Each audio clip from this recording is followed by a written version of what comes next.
tujuannya satu, ingin perubahan seperti yang dikatakan oleh Bapak Jarno tadi di awal. Kita tahu Banyuwangi ini hebat, diakui atau tidak, Banyuwangi ini hebat. Tapi perlu diingat bapak-bapak dan ibu-ibu sekalian, di situ di dalamnya juga ada Bapak Yusuf selaku wakil bupati di Kabupaten Banyuwangi. Oleh karena itu saya pribadi percaya dan monggo mari kita sama-sama percaya bahwa nanti Pak Yusuf bisa melanjutkan apa yang telah baik dan apa yang belum untuk pembangunan Kabupaten Banyuwangi, khususnya untuk kita semua masyarakat di Kabupaten Banyuwangi. Oleh karena itu mari bapak-bapak, ibu-ibu, kita sebagai relawan Pak Yusuf dan Gus Rizal, mari kita sama-sama sampai garis finish. Ingat ya bapak-bapak dan ibu-ibu, mari kita berjuang sampai garis finish. Jangan sampai sebelum garis finish kita lemah oleh serangan-serangan apapun itu. Oleh karena itu mari kita tanamkan niat satu tujuan visi dan misi kita agar bisa memenangkan pasangan 01 Pak Yusuf dan Gus Rizal. Mari kita sebarkan minimal keluarga kita, tetangga-tetangga kita, lingkungan kita. Nanti dari situ bisa menyebar ke desa-desa, bahkan ke kecamatan-kecamatan lain, bahwa di desa tersebut, di lingkungan tersebut, dukungan untuk Bapak Yusuf dan Gus Rizal sangat-sangat luar biasa. Ingat, kita harus bisa mendukung dan memenangkan sampai garis finish ya bapak-bapak dan ibu-ibu. Oleh karena itu, mari nanti di sini gongnya nanti terakhir, saya tidak perlu panjang lebar, nanti gongnya disampaikan oleh Bapak Michael. Karena saya tidak perlu panjang lebar, saya ingin sedikit berbagi ya sekedar souvenir lah. Karena saya lihat di sini bapak-bapak sudah lengkap secara seragam, saya ambil yang dari kalangan ibu-ibu. Dengan luar biasa nih. Kami ini sama Bu. Bu siap baik. Ini ya.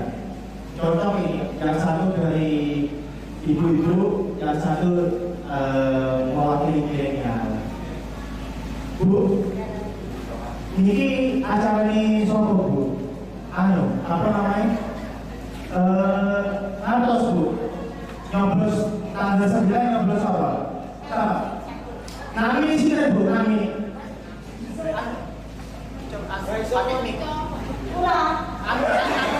Sinan nih, nami nih, calonnya ini.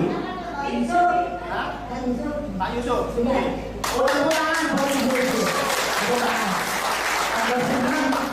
Jangan lupa nomor 1 ya. Oke. Tepuk tangan saya lagi untuk Ibu Sinan.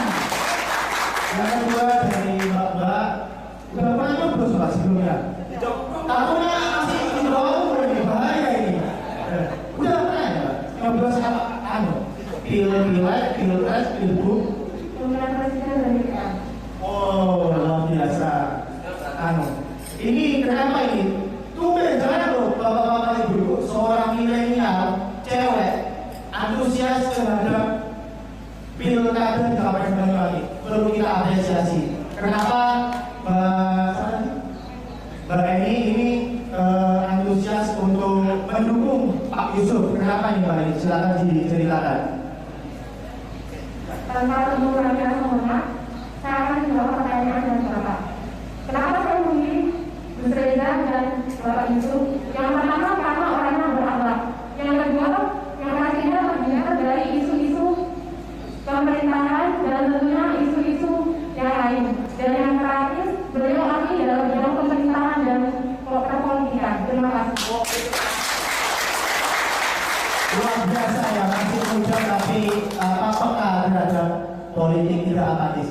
Karena saya janji ada kenakanan sedikit, walaupun nilainya tidak seberapa, tapi karena melihat antusias Bu siap ini luar biasa ya Bu ya. Kalau sebenarnya teman-teman satu kasih Bu minimal buat keliling pasar, keliling sawah Bu ya, kaos tapi khusus.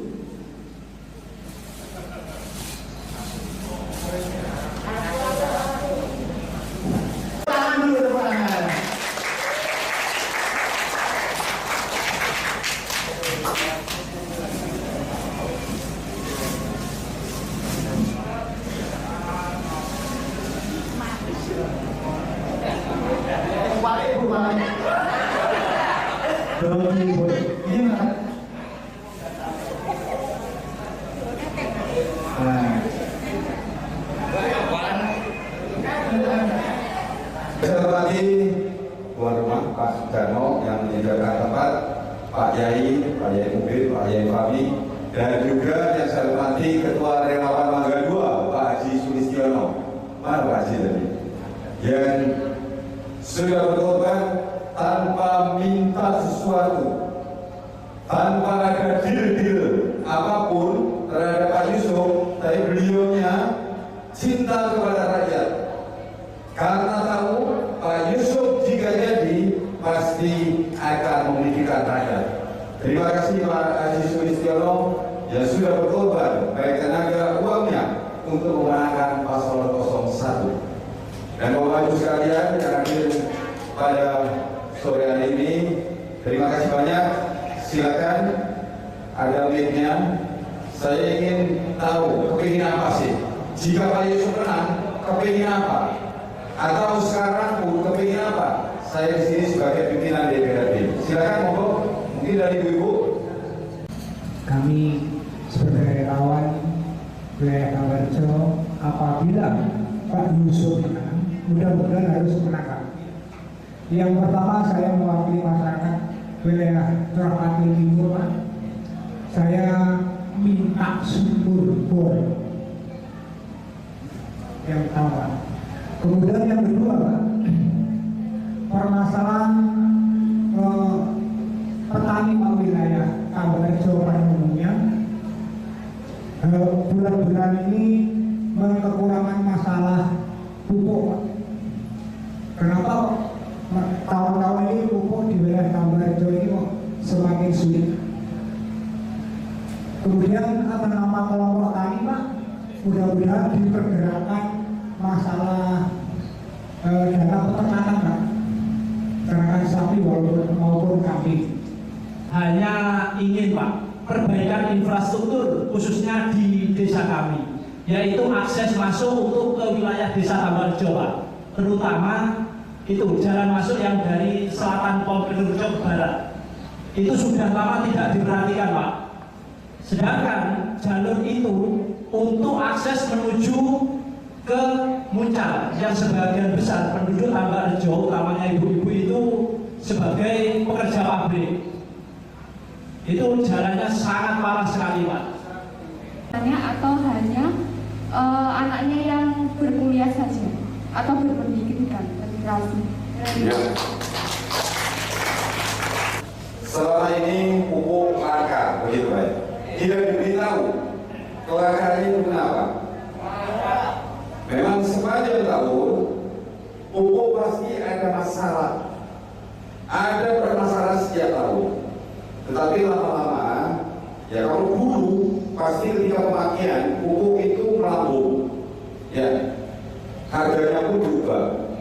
Tapi beberapa tahun ini tidak, pupuk stabil harganya, tapi kadang-kadang susah mencarinya, kan gitu. Karena pupuk ini subsidi. Di tahun 2020 makin parah. Kenapa?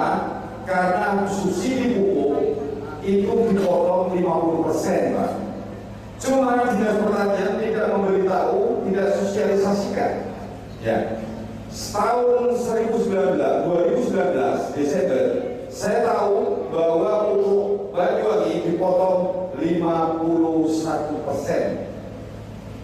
Jadi seluruh Indonesia mendapat potongan 50%, Banyuwangi 51%. Pada bulan Desember, saya mengetahui pupuk ini pasti langka. Sehingga saya ya sebagai pimpinan DPR mengajak bicara pimpinan yang lain, ya ada pimpinan Golkar, Pak Ruli, dari PKB Pak Marus, dari PD Pak Ade ketuanya. Saya berbicara, ini kita harus menolong petani. Pupuk pasti langka karena dipotong begitu besar. Biasanya Banyuwangi itu dapat 64.000 Pak, per tahun, 64.000 ton per tahun. Tahun 2020 hanya diberi 30.000.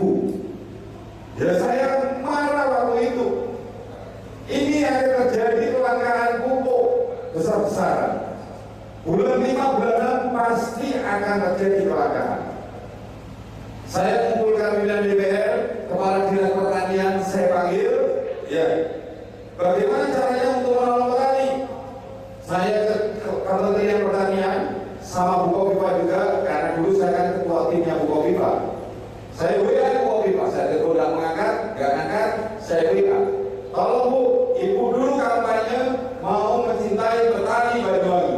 Saya ketua timnya, tolong Ibu perjuangkan. Mana bisa Banyuwangi diberi 30.000 ton? Pasti akan terjadi kelangkaan yang besar. Akhirnya Bukovipa ungkat-ungkat nambahinnya 8.000, 38.000. Cukup orang?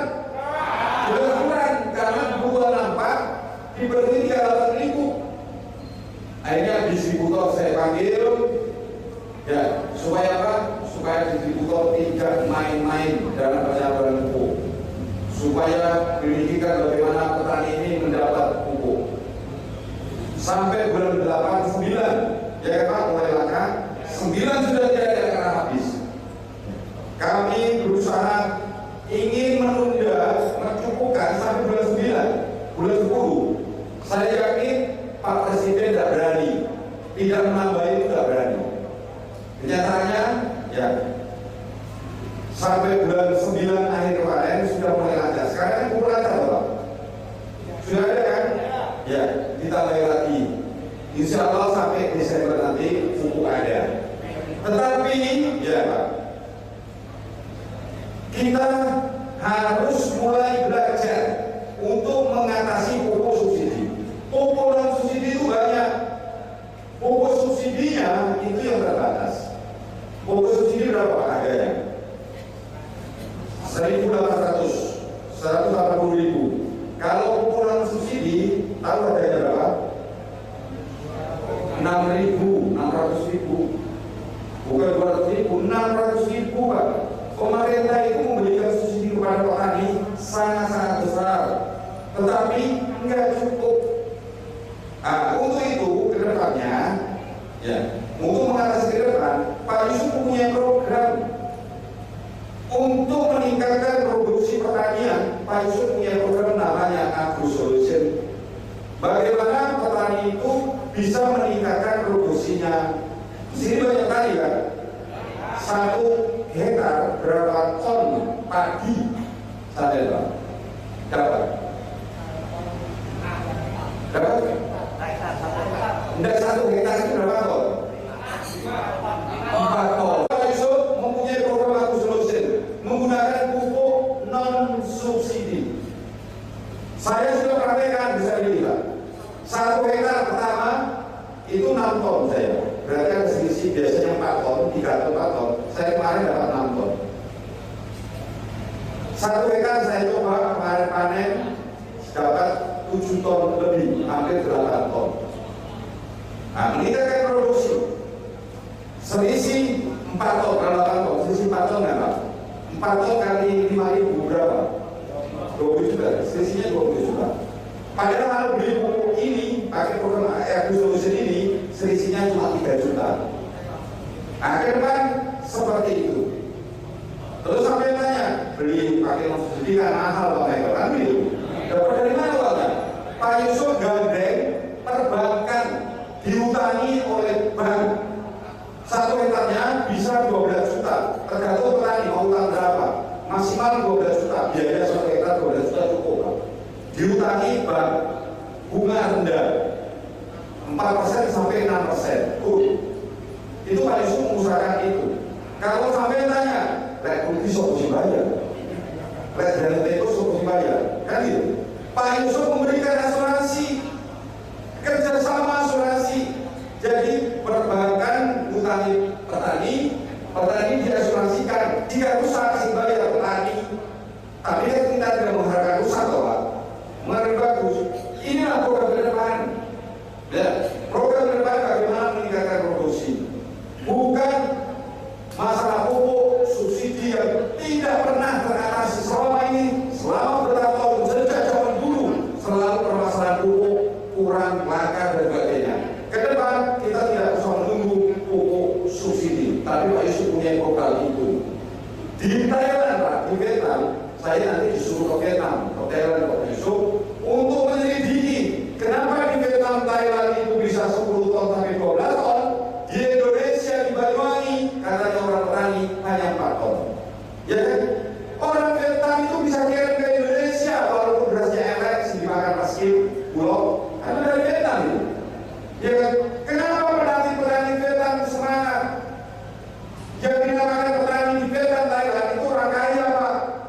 Orang mengaku petani itu orang kaya, orang yang dianggap terhormat di sana itu. Kalau di Indonesia Banyuwangi, keluarga disampaikan di situ, jadi petani, saya bukan petani. Padahal di sana itu bangga kalau bukan orang kaya bukan petani, Pak. Kenapa seperti itu? Anak-anak kita tidak mau meneruskan usaha bapaknya yang tani. Kenapa? Karena bapak sadar kok. Ya, ketika anak itu sepeda motor, hari ini bapak itu rusak, harganya murah, gak pernah bapak itu ngomong ini akeh untungnya, kan begitu. Selalu yang diceritakan kerugian-kerugian. Pantas banyak anak-anak muda tidak mau hidupnya petani karena bapaknya suka mengeluh. Untuk itu Pak Yusuf ingin meningkatkan produksinya. Kenapa kita bisa? Di sini nggak bisa. Bayangkan Pak, hitung saja 10 ton, ya kan? 4 ton sampai harga larang 5.000 oleh petani. 1 hektar sampai dapat berapa sampai? 20 juta kan? Itu larang. Sekarang kalau teknologi Pak Yusuf ini berhasil, bisa 10 ton. 10 ton. Harganya sih murah ya, pertanyaanmu. Kan jadi itu sampai petani harga 4.000, jadi kan? Tapi kalau dapat 10 ton, 40 juta sampai lebih.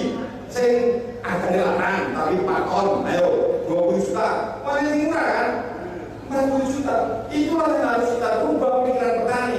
Tuntut pemerintah. Saya ingin supaya pertanian ini produksinya tinggi, sehingga anak-anak kita semangat untuk menolong bapaknya jadi petani. Ada untungnya yang besar. Kalau 5.000 berapa bayangkan? Tapi kalau kita lihat Pak, sampean tani harga berapa? 5.000. Senang nggak? Senang nggak Pak? Senang nggak? Harganya berat larang nggak? Larang kan? Terus masyarakat sih nggak bisa Pak. Senang apa senang? Senang. Nggak senang Pak. Apa senang sampean? Rakyat lainnya itu buat susah. Pasti kan sampean susah juga kan? Petani senang, rakyatnya enggak. Coba kita produksi 10 ton. Senang nggak sampean? Senang kan? Walaupun ada 4.000 masih tersenyum kan? Rakyat biasa, petani, gabah murah, beras murah, senang nggak? Senang semua. Itu solusi yang baik Pak. Petani tidak boleh, wah minta harga untuk harga supaya tinggi. Tidak bisa. Tuntutlah pemerintah itu bagaimana produksinya tinggi. Jika Pak Yusuf itu jadi, tidak perlu dituntut karena sekarang sudah mempersiapkan bagaimana petani itu hidupnya bersejahtera. Itu Pak, bagi petani salah kalau petani-petani itu memilih calon yang lain, karena calon yang lain kemarin berat. Tapi kadang-kadang tidak mengerti Pak. Ya, itu yang diminta pasti kan seperti itu kan, jalan,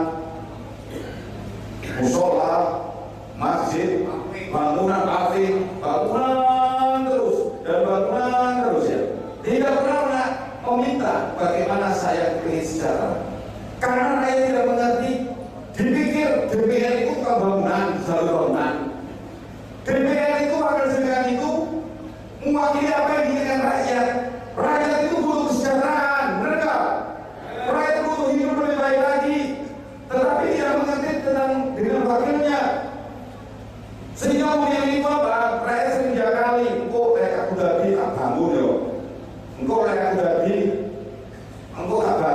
Perjuangan dan sebagainya.